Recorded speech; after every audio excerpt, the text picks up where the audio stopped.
I love Doritos. I'm talking Cool Ranch, spicy sweet chili, nacho cheese. I could eat a whole box full of nacho cheeses, and I would empty out a whole bag for myself. Watching my favorite TV shows, chip after chip, not having a care in the world. Before I knew it, I could use my stomach as a hands-free tray table. Yeah, that's right, I did that. Now, obviously, eating a ton of Doritos by themselves wasn't enough to make me gain all that weight, but there's some ingredients in there that stopped me from losing weight. Let's get into it. Cue intro!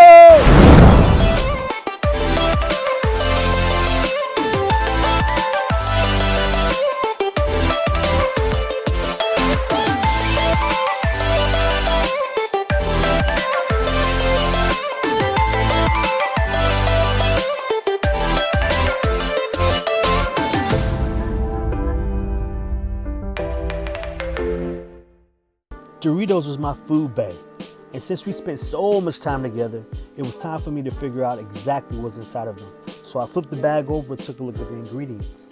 The first thing I needed to find out was what type of cooking oil was it deep fried in and what effect that had on my body.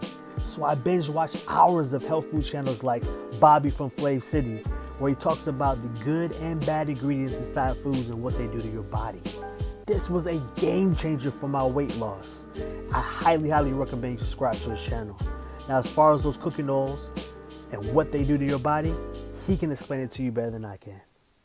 If you see something like sunflower, safflower, corn oil, peanut oil, canola oil, veggie oil, it's got to say expeller pressed. Corn oil, those are all agricultural products that are very inflammatory. And you don't think of oils as normally being inflammatory, but here's why they are. Those kind of oils are highly processed at high temperatures and high pressure. When you do that, you also alter the fatty acid to kind of like a hydrogenated fat that your brain can't recognize. So your brain doesn't know how to store it, and it's highly inflammatory to your body. The next thing I needed to figure out was what Maltodextrin is and what dextrose is and what those do to the body. So I binge watched Dr. BERG's material. Make sure, guys, when you buy food, you read the labels. Do not consume food with maltodextrin. First of all, it's from corn and wheat. Mainly in the US, it's corn. In Europe, it's wheat. But both of these are GMO most of the time, like 95% of the time. So you're getting residues of glyphosate. But even worse than that, the glycemic index is 110. Like table sugar is 70. This is 110.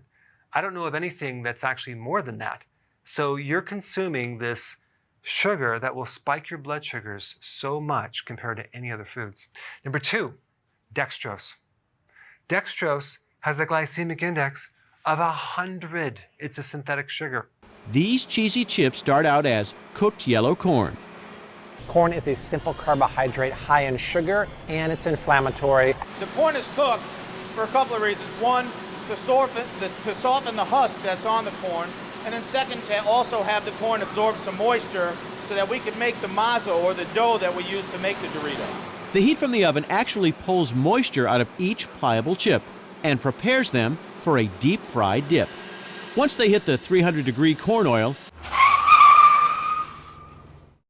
Stop it. So the chips I'm eating is made from GMO corn, which is then deep fried in corn oil made from GMO corn. And that delicious cheesy flavoring that they use to season the chips with uses maltodextrin as the carrying agent to put on the chips, which is made from, oh, you guessed it, GMO corn.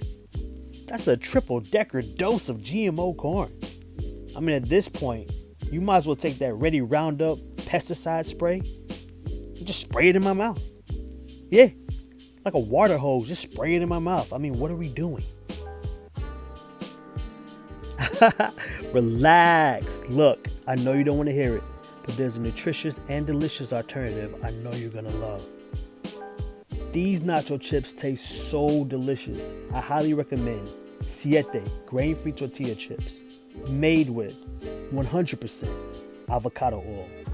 Dairy-free and soy-free, no corn, wheat, or rice, none of that inflammatory stuff. And check out that short ingredient list full of good ingredients. So all in all, when you're switching out the good for the bad, these chips are best in class. Now listen, when you're on your health food journey, you don't want to cut out snacks altogether. All that's going to do is make you resent your diet, and you're going to want to cheat. When you cheat, you're going to feel terrible about yourself. So the key is to find snacks that are not only good for you, but taste good too. And what I did was when I cut out the inflammatory snacks for the non-inflammatory snacks, I was able to lose the weight and keep it off. So this is what worked for me. I hope you found value from this video, and I hope you're inspired to find out what works for you. Thanks so much for watching. Do me a favor and smash that subscribe button and hit the bell icon to get notified when I post videos every Tuesday and Friday. If you're on Instagram, make sure you follow me at Not Perfect Keto.